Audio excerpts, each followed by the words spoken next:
अस्सलाम वालेकुम, welcome to our show गपशप और मैं हूं आपकी होस्ट उर्शिया हुसैन और मैं हूं डॉक्टर आफिया और मैं हूं अनम गौहर और मैं हूं निदा खान। और आज एक बहुत खूबसूरत सी हमारे पास एक गेस्ट आई हैं। गेस्ट करें कौन है?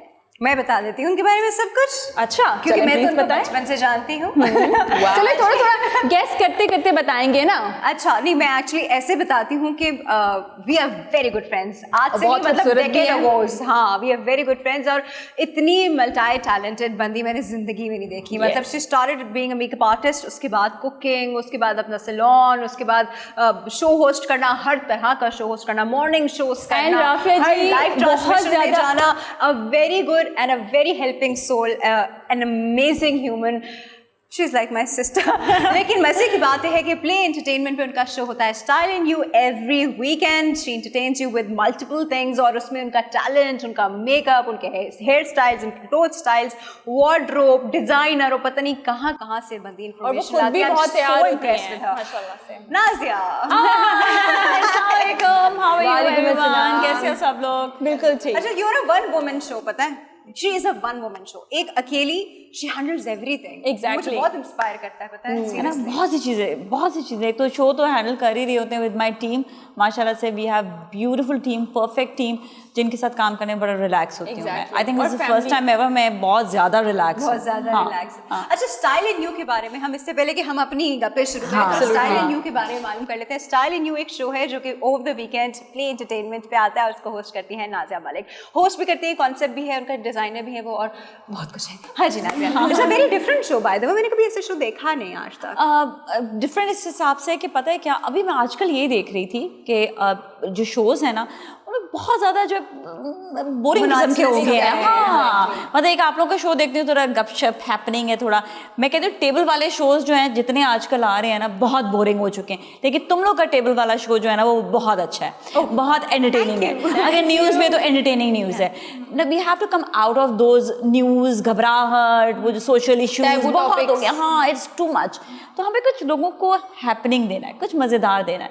तो इसीलिए ऐसा शो लेकर आए जिससे लोग इंजॉय करें, अपडेट्स देके। शादियां हमारे यहाँ पर सबसे ज़्यादा मज़ेदार इवेंट्स होते हैं, होते नहीं होते बताएं? और हर मॉर्निंग शो में हो रहे हैं। एंड आफ्टर कोविड तो सब कुछ ही बंद हो गया है। हाँ, तो अब हमें शादियां फिर भी नहीं बंद हुई। शादियां नहीं बंद हुई, चाहे छोटी शादियां हो गई, वन रूम शादियां हो गई, आपके जो है 10 लोगों में शादी, लेकिन शादी होनी है, विच इज़ लाइक अच्छी बात भी है। और ये कि शादी के इवेंट्स चाहे छोटे हो बड़े हो, पर आप उसमें कुछ ना कुछ एंटरटेनमेंट, अपने अच्छे कपड़े, अपने सोशल मीडिया के लिए भी आपको कुछ आउटफिट्स, मेकअप, सब चीज़ें आपको जो है वो अपग्रेड रखनी पड़ती है।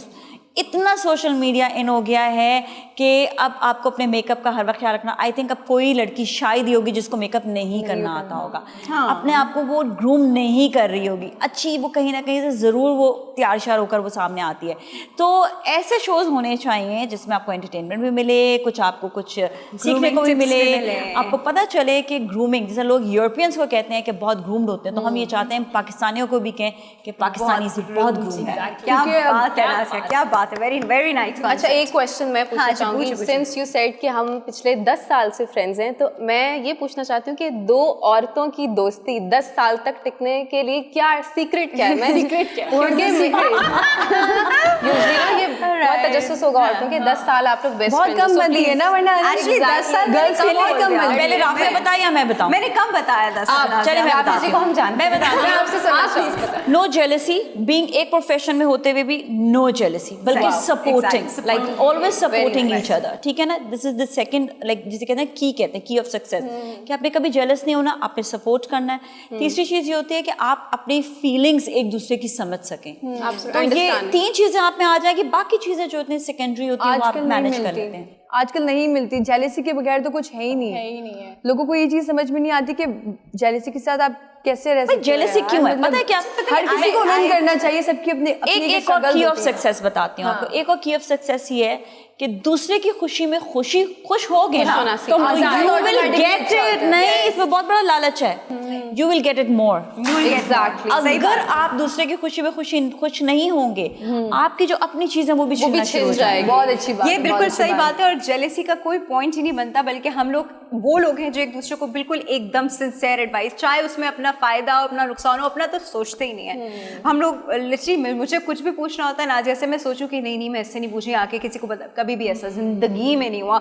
राफिया जी, जेलसी तब हम करें क्योंकि जब हमारे पास कुछ नहीं होता। लेट सपोज के हम कामयाबी की तरफ लेट सपोज हम लोग जा रहे हैं, तो हम लोग दूसरों को देखते रहते हैं, यार वो आगे जा रहा है, वो पर्ची लगवा रहा है, ये कर रहा है। हम लोग को ये सब चीज़ों से हट के हमें आगे बढ़ना चाहिए, ना कि हम दूसरों की टांगे खींचते रहे। हम लोग तो वहीं के वहीं खड़े रहेंगे, हम आगे कभी नहीं जा सकते। मुझे लगता है पीछे की तरफ एग्जैक्टली। और अखलाकी तौर पे भी, मॉरली भी आप पीछे की तरफ। एक कोटेशन मेरी भी माइंड में आई थी, what goes around comes around. जो आप करते हो वो आपके साथ जरूर होता है, किसी और फॉर्म में जरूर आता है आपको। मैं भी कुछ कहना चाहूंगी। वो कहते हैं कि आपके हाथ से छीन के लेके जा सकते हैं, लेकिन आपके नसीब का कोई नहीं लेके जा सकता। Very nice, very nice. Anam आती है बहुत सॉलिड बात के साथ, लेकर आती है भाई अनम कुछ। मैंने कायनात की आदमियों से ट्रिब्यूट पेश किए, जुड़ा बना के।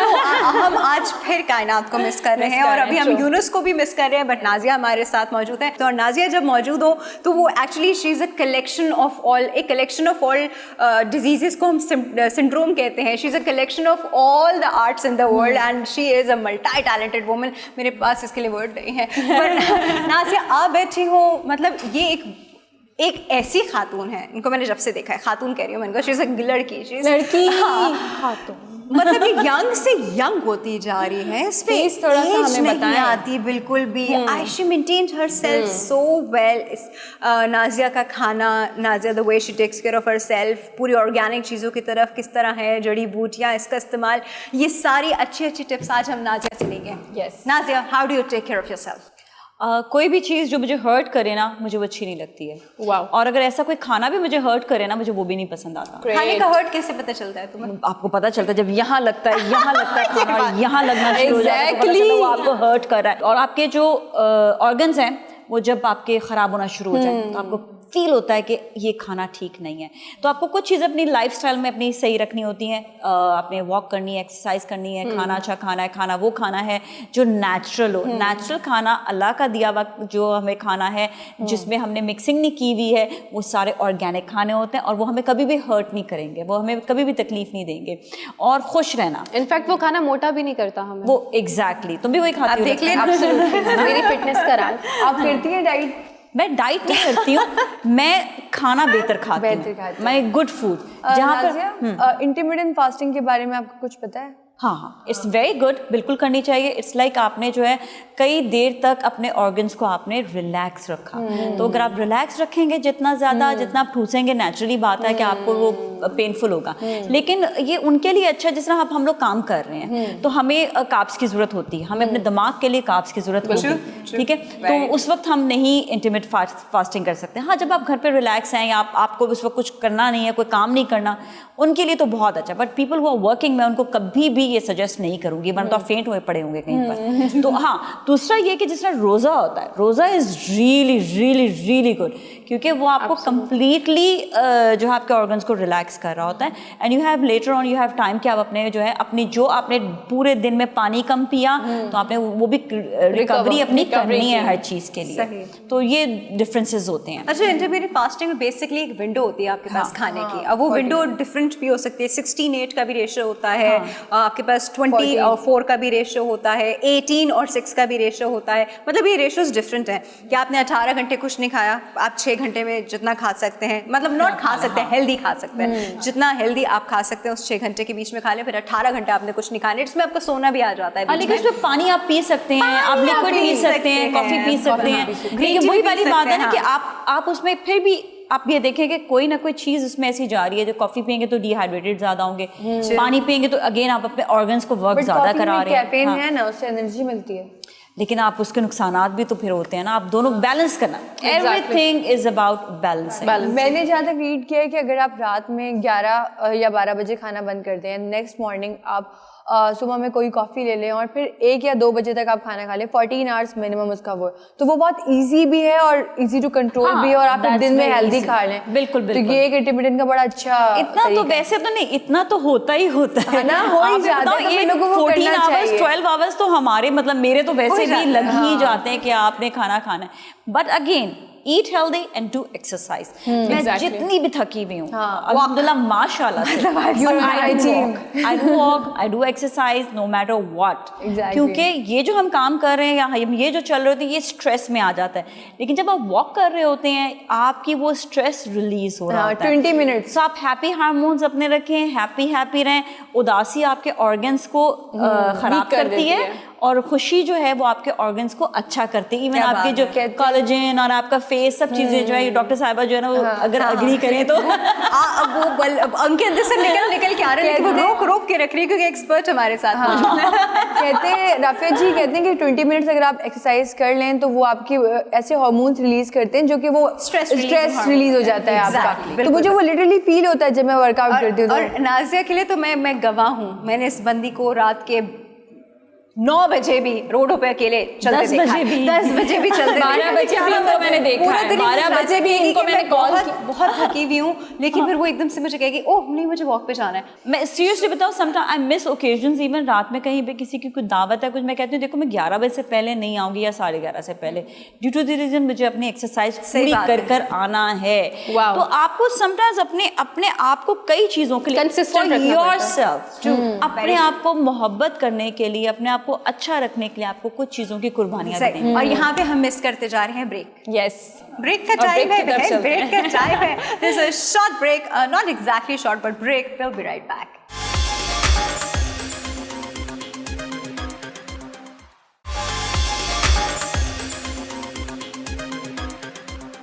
वेलकम बैक व्यूअर्स, हमारे साथ मौजूद है नाजिया मलिक और हम उनसे जान रहे हैं ब्यूटी टिप्स। अच्छा, मैं ब्यूटी टिप्स की बात है तो मैं आपसे एक क्वेश्चन करना चाहूँगी।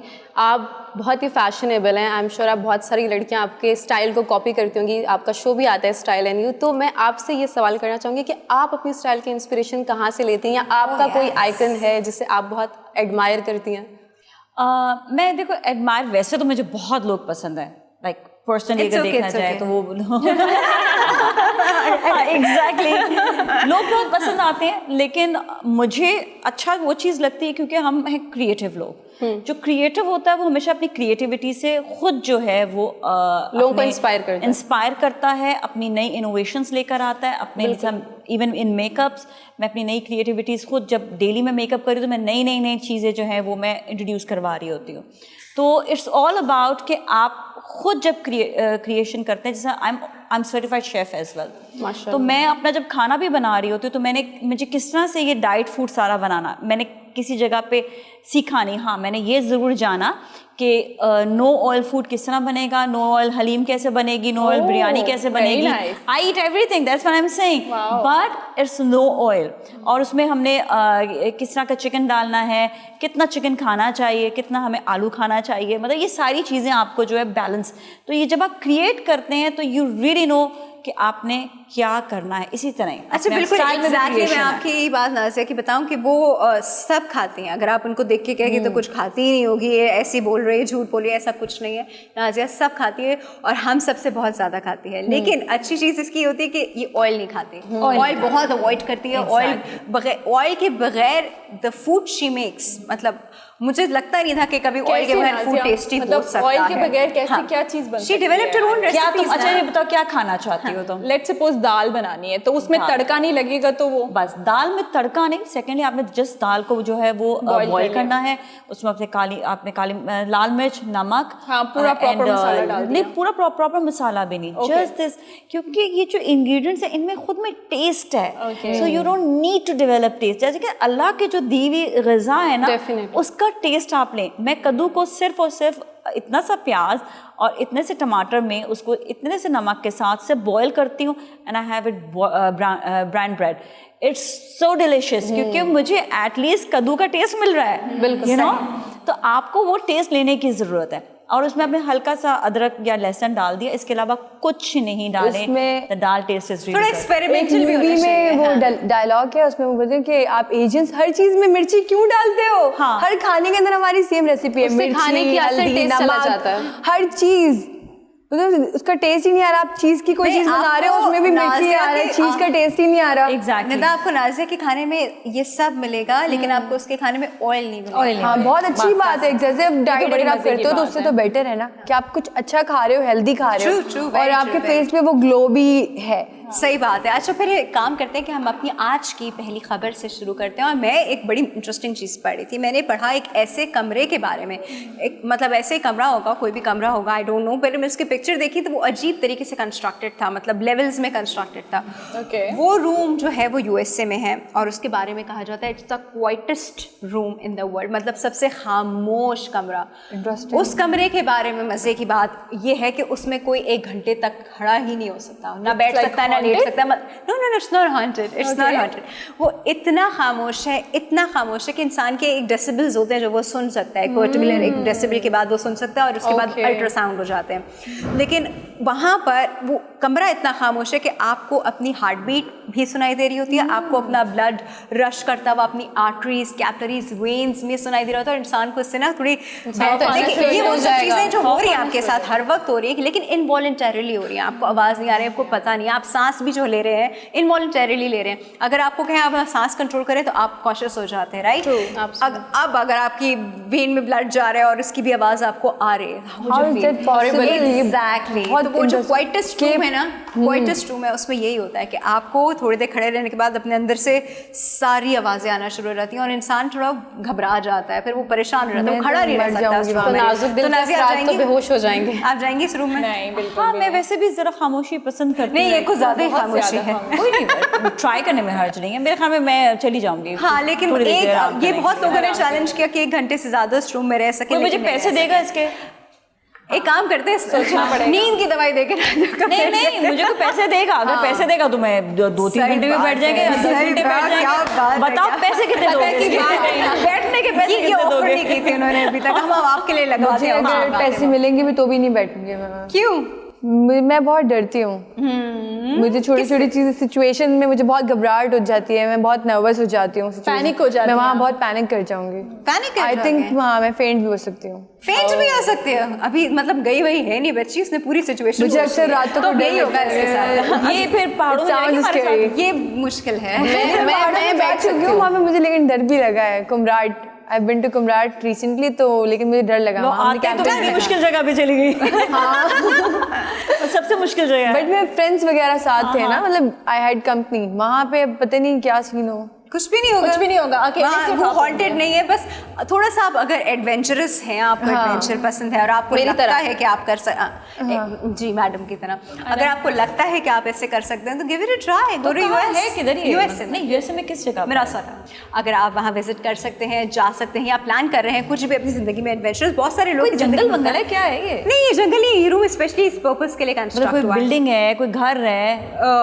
आई जस्ट होप कोई बिल्डिंग और घर ना हो, ये सिर्फ एक कमरा है। एक कमरा है। ये सिर्फ एक कमरा है, और सोचिए अब एक कमरे में कोई नहीं रह सकता, तो बिल्डिंग और घर में तो मैं सोच सकती और हूँ राफी जी, कोई इसकी नहीं मजे रहता। की बात कितनी होगी कि इसको कितनी लेयर्स में बनाया होगा। इसको लेयर्स, अगर आप इसकी कंस्ट्रक्शन, आप बाय द वे इसको गूगल कर सकते हैं, the quietest room in the world. अगर आप इसकी कंस्ट्रक्शन देखें तो अजीब वुड का बना हुआ है, और इसके अंदर अजीब ब्रिक्स के लेवल्स बने हुए हैं। वो प्रोबेबली साउंड कट करने के लिए, साउंड वेव्स एब्जॉर्ब करने के लिए ऐसे बना होगा, इसकी वजह से इसकी कंस्ट्रक्शन है। तो थोड़ा साइंटिफिक कंस्ट्रक्शन है उसकी, लेकिन ऑनेस्टली स्पीकिंग मेरा तो बहुत दिल है मैं जाऊँ। तो रीजन क्या था इसे मैं भी जाना बनाने का? चाहूंगी। वो वहाँ जाके जस्ट टू पता एक्सप्लोर, चलेगा, एंजॉय।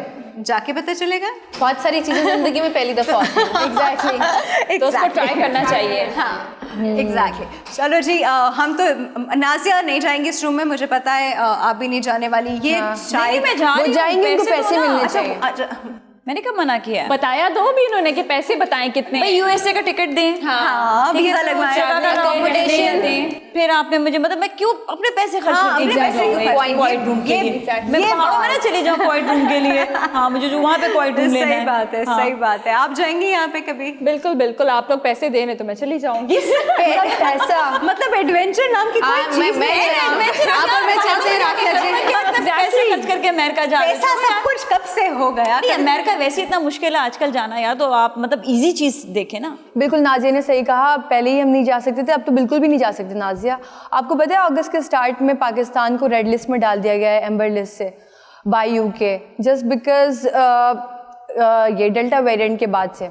अब जो है रेड लिस्ट में जो लोग होंगे, जो भी कंट्रीज़ होंगी, वो विदाउट सिटीजनशिप ट्रैवल नहीं कर सकती।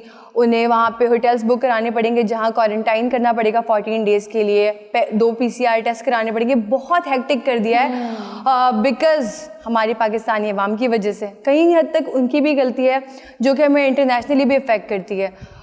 जैसे कि हम जो है अब फेक सर्टिफिकेट्स बना रहे हैं कोरोना के, रूमर्स फैला दिए हम लोगों ने कि जो है कोरोना के आप वैक्सीनेशन लगाएंगे तो आपको ये प्रॉब्लम्स हो जाएंगी, वो प्रॉब्लम्स हो जाएंगी। और जब हुकूमत ने सख्ती की कि सर्टिफिकेट ज़रूरी है तो लोगों ने फेक सर्टिफिकेट्स बनाना शुरू कर दिए। और काफ़ी सारी इसमें इंडस्ट्रीज़ भी मुलव्वस हैं, काफ़ी सारे निचला तबका, बहुत सारी कंपनीज़ भी इसमें मुलव्वस हैं। क्यों कर रहे हैं हम लोग ये सब? क्यों हम लोग दूसरों की ज़िंदगियों के साथ खेल रहे हैं? इतनी बड़ी बात है, आप फेक रिपोर्ट्स बना रहे हैं लेकिन आप वैक्सीनेशन नहीं लगा सकते। अच्छा, मुझे एक चीज़ समझ नहीं आती, फेक रिपोर्ट्स बन कैसे रही हैं फर्स्ट ऑफ ऑल? क्योंकि जब तक आप इंजेक्शन लगाएंगे नहीं आपको सर्टिफिकेट मिलेगा नहीं। Corruption। और आप नहीं, that's what I am saying कि बन कैसे, जब तो वो नादरा से वो जाके जो है वो नेचुरली नादरा पे जाएगा, तो that's what I am like, अभी तक मुझे ये समझ नहीं आ रहा। मैं आपको बताती हूँ फेक बन कैसे रहा है। ये भी पूरा नेटवर्क है जो काम कर रहा है। वो 2000-3000 रुपए आपसे लेता है। I personally know and caught one by the way. वो आपसे 2000-3000 रुपए लेता है, वो जितना भी आप उसको दे सकें। फिर उसके बाद वो आपका नादरा के डेटाबेस में वो रजिस्ट्रेशन करता है कि this person is certified vaccinated dose 1 on this day, और उसके एग्जैक्टली 20-22 डेज के बाद उसकी डोज 2 उसमें आ जाती है और ही गेट्स अ सर्टिफिकेट। और उसने वैक्सीनेशन नहीं लगवाई। वैक्सीनेशन लगवाने से लोग डर इसलिए रहे हैं क्योंकि बहुत सारे वैसे भी सिर्फ हमारे यहाँ नहीं, even in the western world लोग एंटी वैक्स हुए हुए हैं इस वक्त कि हम वैक्सीनेशन नहीं लगवाएंगे, वैक्सीनेशन लगवाने से ये नुकसान है, वो नुकसान है, हमारी जीन चेंज हो जाएगी, mRNA स्ट्रैंड के अगेंस्ट कभी भी वैक्सीनेशन नहीं बन सकती, और बहुत सारी ऐसी बातें सिर्फ यहाँ नहीं पूरे दुनिया में है। और बहुत सारे लोग और बहुत सारी कंट्रीज इसके कम्प्लीटली अगेंस्ट भी हैं। बट हमारे यहाँ पे हम लोग, आपको पता है, हर चीज़ का कोई सोल्यूशन निकाल लेते हैं। तो हमारा सोल्यूशन आज यूनुस नहीं है हमारे पास, लेकिन हमारा सोल्यूशन ये है कि अच्छा, अगर हम बताओ सोल्यूशन कैसे होता वो हमेशा कहते हैं सोल्यूशन बताएं, सोल्यूशन। अच्छा, खुद कभी जिंदगी में नहीं बताया सोल्यूशन उसने आज तक। नहीं बताते हैं राफिया, कब बताया उसने आज तक? हमसे पूछते हैं अच्छा अब आप मुझे इसका सोल्यूशन बताएं। इसी बात पे मुझे याद है कि मुझे यूनुस बहुत याद आ रहा है। ये मैं सही है। पर नाज़िया वो भी कहीं गया नहीं है। He is here. Oh, He is waiting for you to go. मुझे हो रहा था, मैंने कहा कहीं मैंने उसको जो है उसकी जगह तो नहीं कभी Exactly, आप उसकी जगह पे कब्जा करके नहीं यूनुस तुम आ जाओगे अभी। नहीं, but This is it all was yours. lovely having you on the show. Same Thank you here. so much. I had great time, माशाल्लाह से you all are so pretty, beautiful. Thank मुझे इतना you, अच्छा नाज़िया। लगता है। I always like to see people जो बहुत ज़्यादा अच्छे groomed हो, खूबसूरत हो, प्यारे लगे। अल्लाह ने हर एक को खूबसूरत बनाया है, पर मैं मैसेज ये देना चाहूँगी कि सब अपने आप को और खूबसूरत और प्यारा और आउटस्टैंडिंग बना सकते हैं अपनी ग्रूमिंग करके, अपने आप को फिट रख के। नाज़िया, इसी के साथ आप हमारे व्यूअर्स को बता दीजिए आपकी शो की टाइमिंग्स। और it was pleasure having you on the show, हमें बहुत अच्छा लगा एंड आई एम श्योर हमारे फैंस, सॉरी आई मीन जो देखने वाले हैं आपके फैंस, उन्होंने एंजॉय किया होगा और आपकी टिप्स को थोड़ा सीरियसली लिया होगा, क्योंकि इवन मैं तो आपकी बहुत फ़ैन हूँ। Oh thank you so much. इतनी देर बाद आए गया कि बहुत बड़ी फैन हूँ। लेवल पे जा रही है, इसको रोक देती हूँ। इवन मेरा मेकअप भी किया हुआ है नाज़िया ने। You all are such sweet, मतलब कहते हुए मैंने कहा ना कि मुझे इतना अच्छा लगा देख के सारी ब्यूटीज जो है ना Beautiful एक शो ladies। में आके बैठ गई। एग्जैक्टली। स्टाइल एंड यू की टाइमिंग्स बता। टाइमिंग मैं बताती हूँ। टाइमिंग्स है, आपने सैटरडे एंड संडे आपने देखना है सुबह 10 बजे, सुबह 10 बजे याद रखिएगा। और अपने आप को ये शो को देख के अपने आप को आप जगा दें, खुश रखें, हैप्पी रखें और ग्रूम रखें। क्या बात है, क्या बात है। Thank you Thank you so much. much। इसी बात पे हम लेंगे एक break and will be right back after this break with mister solution Yunus.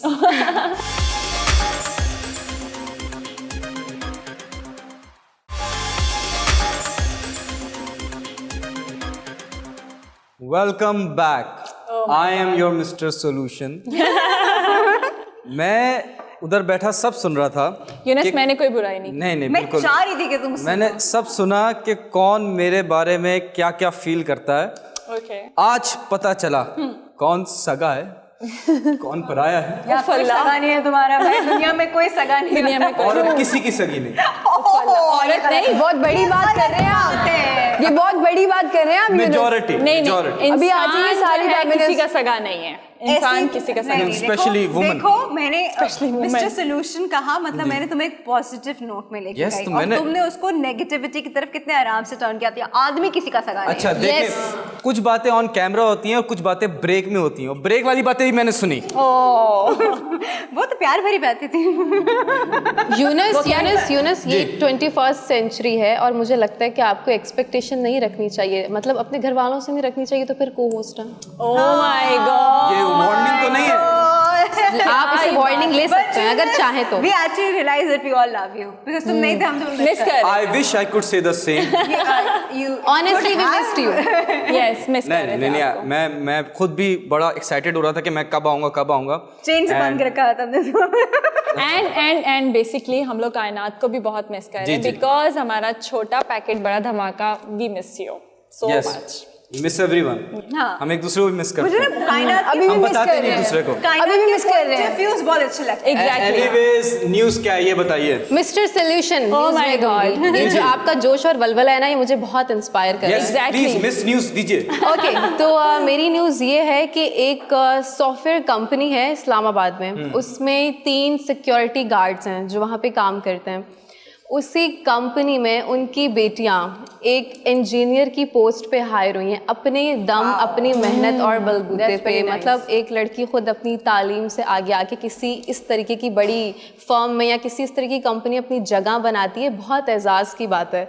क्योंकि हमारे यहाँ पे आप देखते हैं कि ज़्यादातर जो हैं लोग या तो पैसे दे के पास हो जाते हैं या फिर क्रेडिबिलिटी पे आगे नहीं आ सकते। ये है थोड़ा बहुत। और लेकिन अगर इस तरीके से कोई लड़की तालीम और अपने शऊर और उसके बलबूते पे आ गया है, तो मुझे लगता है कि उन्हें वाकई लाइमलाइट पे आना चाहिए और उनको अप्रिसिएशन कौम से मिलनी चाहिए। और इस तरीके की और चीज़ें या और केसेस सामने आए, इससे क्या होता है कि उन लड़कियों को हौसला मिलता है जो डरती हैं या जो छोटे, क्योंकि वो जो सिक्योरिटी गार्ड्स थे ऑब्वियसली वो बहुत छोटे पैमाने पे काम करते हैं और उनकी बेटियाँ आगे आई हैं और इस तरीके से काम कर रही हैं जो आगे हमारे लिए बहुत तरक्की का बाइस बन सकते हैं। क्योंकि ऐसे लोग जब आगे बढ़ेंगे, कि हमारे हीरो हैं, नेशन के हीरो हैं, तो क्या कहना चाहेंगे आप मिस्टर सोल्यूशन? ये मैंने पढ़ा इसके बारे में। ये नेटसोल कंपनी है, एक यूएस बेस्ड है, हाँ। और एक गार्ड का एक वक्त में डायलॉग भी होता था नेटसोल का, if I'm not wrong। अच्छा टेक्नोलॉजीज के नाम से कंपनी है। एंड वो एक गार्ड का पढ़ा था कि वो उसकी बेटी ने बीएससी कंप्लीट करके अपने मैरिट पे वहाँ पे software developer as a hire हुई है। बहुत बड़ी बात है कि वही, मतलब अक्सर एक लोग कहते हैं ना कि बादशाह का बेटा बादशाह, गरीब का बेटा गरीब, तो वो चेंज हो रहा है। और वो सिर्फ आपकी एजुकेशन, आपकी अवेयरनेस और आपका माइंडसेट आपको चेंज करता है। वो लोग कहते हैं कि अगर आप पैदा गरीब हुए हैं तो इसमें आपकी कोई गलती नहीं, अगर आप मर गरीब रहे हैं तो आपकी गलती है। सही बात है। और यूनस दूसरी बात ये है कि हमारी यहाँ पर काफ़ी ऐसी कंपनीज हैं जो मैंने देखी भी हैं कि लेट सपोज कोई फादर किसी कंपनी में काम कर रहा है तो उसकी बेटी को जगह देते हैं कि अगर वो पढ़ी लिखी है, वो तो काम करने वाली है या हुनरमंद है, तो डेफिनेटली हम लोग उसको प्रमोट करते हैं। ऐसी बात नहीं है कि नहीं करते। आपका क्या ख्याल है? लेकिन ब्लू कॉलर और व्हाइट कॉलर दो चीजें कि वो office But you job don't have any collar। पता है यूनुस के पास कभी कॉलर होता ही नहीं। राफिया जी प्लीज इसका कंप्लीट करने दें। एटलीस्ट चोकर तो नहीं है ना। ओह एनीवेज तो जो ये सिक्योरिटी गार्ड की जॉब होती है ब्लू कॉलर में, या जो इस तबके के होते हैं लोग, तो वो व्हाइट कॉलर, अगर कोई बंदा व्हाइट कॉलर जॉब कर रहा हो और उसकी डेथ हो जाए, कुछ हो जाए, तो उसकी बेटी को व्हाइट कॉलर के लिए आप दे सकते हैं। बट एक ब्लू कॉलर जॉब करने वाले बंदे को, उसकी बेटी को अगर आप दे रहे हैं white collar job, it's a big thing. और ये बहुत सारे केसेस होते हैं, ये हाईलाइट हो गया, बट बहुत सारे ऐसे गार्ड्स के या मजदूर के बच्चे हैं जो अच्छी अच्छी जगह डॉक्टर्स हैं, इंजीनियर्स हैं, और वो अपनी सेल्फ मेहनत पे हैं और कोई नहीं है। मतलब उनको अपना बहुत सारे, तब आप एक और चीज़ होती है कि तब आप पे बहुत प्रेशर आता है ना, तभी आपका असल निकलता है। और यूनस हम लोगों को सबको थैंक्स करना चाहिए, जो भी जितने भी कंपनीज के मालिक हैं या बॉसेज हैं, उनको थैंक्स करना चाहिए कि उनकी बेटियों को प्रमोट करते हैं। इट्स अ बिग थिंग कि मतलब लाइक आप जैसे व्हाइट और ब्लू कॉलर की बात की है, तो वाकई में हम सबको अप्रिशिएट करना चाहिए। ये तो हमने बहुत सुना था कि अगर एक बच्चा स्कूल में हो तो फिर सिबलिंग करके उसको अब दूसरे बहन भाई को आराम से एडमिशन मिल जाता है। ये पैसे कम नहीं होता, पैसे कम ही ना हो जाए, एडमिशन मिल जाता है आराम से। लेकिन ये मैंने बहुत कम सुना है कि किसी कंपनी फैमिली में फादर गार्ड हो तो उसकी बेटी को एज अ सॉफ्टवेयर इंजीनियर वहाँ जॉब मिल रही है, और वाओ। बच्चों के लिए भी अच्छी बात है कि वो शर्मिंदा नहीं है बेटी, ये सबसे अच्छी बात है। यूनस एक चीज मैंने भी नोट की है कि जो बच्चे छोटे घर से बिलोंग करते हैं ना, उनका दिमाग, उनका अक्लो शऊर बहुत अलग होता है, क्योंकि मैंने देखे बहुत हमारे यहाँ की जो एलीट क्लास है उनके बच्चों का पढ़ाई में दिल नहीं लगता। वो लड़के मतलब उनमें वो नहीं होता कि यार मुझे शौक है, मुझे ये बनना है। लेकिन अगर आप कंपेयर कर लें थोड़ी कच्ची आबादी के, थोड़े गरीब हो गए जो छोटे हैं, जो नहीं तालीम इतने हाई स्टैंडर्ड पे उतने बच्चों को नहीं भेज सकते, उनके बच्चों का जो मतलब आगे बढ़ने का, सीखने का, कुछ बनने का जो जज्बा होता है ना, वो नेक्स्ट लेवल है। साथ साथ अब इंटरनेट भी काफी हेल्प कर रहा है कि नई चीजों को अडेप्ट करने के लिए, वरना पहले काफी शऊर नहीं था, लोगों को नहीं पता था कि उन्हें क्या प्रोफेशंस चूज करने चाहिए, किस तरीके से करियर को आगे लेके जाना चाहिए। अब हमारे इंडस्ट्री में भी पहले यही था कि जो भी हमारे एक्टर्स होते थे या एक्ट्रेसेस होते थे, उनके बच्चों को ज्यादा फेम मिल रहा है, कनेक्शंस है, आपकी पीआर है। अब ये कि न्यू कमर्स को भी, न्यू टैलेंट को भी लोग जो है चांस दे रहे हैं। एक पुअर फैमिली से बच्चा होता है, वो आगे क्यों कामयाब होता है, वो ज्यादा टॉप पे क्यों पहुंचता है? उसने देखा होता है घर के circumstances. The best teacher is life. वो जिंदगी से सीखता है, वो स्ट्रीट स्मार्ट होता है, उसकी ऑब्जर्वेशन इतनी होती है, Very लोगों से बैठता smart. है। That is the difference between एक अपर क्लास का बच्चा और एक लोअर क्लास का बच्चा। उन दोनों में डिफरेंस ये है कि वो जिंदगी को ज्यादा मेच्योर हो जाता है जल्दी में, और उसकी लाइफ वो जल्दी मेच्योर हो जाता है एज कम्पेयर टू एक मम्मी डैडी बच्चा। वो ये कहता है कि मुझे पढ़े लिखे बिना इतनी लग्जरीज मिल रही है तो मैं क्यों पढ़ूं। ये मम्मी डैडी ना पैम्पर कर रहे हैं, आप बच्चों को बिगाड़ रहे हैं। मैंने बड़ी यंग एज से काम करना शुरू किया था। टैग है। लेकिन एक बात मैं बताऊं, हमारे साथ हम लोग के वक्तों में हम गिर जाए ना तो मम्मा कहती थी कुछ नहीं बेटा, ठीक हो जाओ, कुछ नहीं, चलते फिरते गिर जाते हैं। अब चलते फिरते मेरी कोई बच्चे गिर, भाई मेरा बच्चा, मेरा बेटा, मेरी नहीं, मैं आपको बताता हूँ क्या होता था पहले। अगर आप कहीं गिरे हैं ना, आपने कोई चीज तोड़ी और आप हर्ट हुए हैं, अम्मी से थप्पड़ पड़ता है। और मजीद एग्जैक्टली मेरा तो हाथ भी जला हुआ है, और एग्जैक्टली दूसरा जलाया अम्मी। और मजे की बात यह है कि फ्लाइंग चप्पल आ रही होती थी, तुम गिरे हो तो और मैं पढ़ाई नहीं करी थी। मुझे आज भी याद है, जून जुलाई समर वेकेशन था, मेरी कजन पढ़ाई करी थी, मैं पढ़ाई नहीं करी थी, तो मुझे लाके डरा रही थी कि ना पढ़ो, और मैंने यूं हाथ मारा, मेरा पूरा हाथ जल गया। नहीं, लेकिन माँ मारेगी, उसके बाद प्यार भी करेगी। चमचे और कड़छे तो इतने उड़ के आए ना, मारेगी भी ना तो वो अच्छे के लिए मारेगी, यू नो, किसी गुस्से में या उसमें बच्चे को अच्छा नहीं लग रहा होता। नहीं, बच्चे को ऑब्वियसली बच्चे को अच्छा नहीं लगा। तो मैंने ऐसे ही बच्चे देखे, वो कहते हैं कब हमारे पेरेंट्स जाएंगे, मतलब वो लिटरली वो इस तरह सोचते हैं। लेकिन एक पॉइंट पे आके आप रियलाइज करते हैं कि दुनिया में सबसे ज्यादा सिंसियर इंसान जो आपके साथ है या था, वो आपके पेरेंट्स। Question time. अच्छा, कभी वेट कर रहे थे हम लोग। जी, आपके साथ किसी ने मतलब कोई यूनिक ऑब्जेक्ट के साथ पिटाई हुई है आपकी कभी? बताएं। Unique object, wiper. हाँ हुई है। फ्लाइंग चप्पल आपके साथ राफी जी? कभी नहीं, कभी नहीं हुआ? मेरे साथ तो बहुत हुआ है बचपन में। क्या यूनिक बताएं। यूनिक नहीं, वाइपर ही है। तो चलता है, अंगूठी वाला थप्पड़। वाइपर है। पकोड़े तलने वाले चमचे कड़छे बहुत उड़े। ये नहीं आता।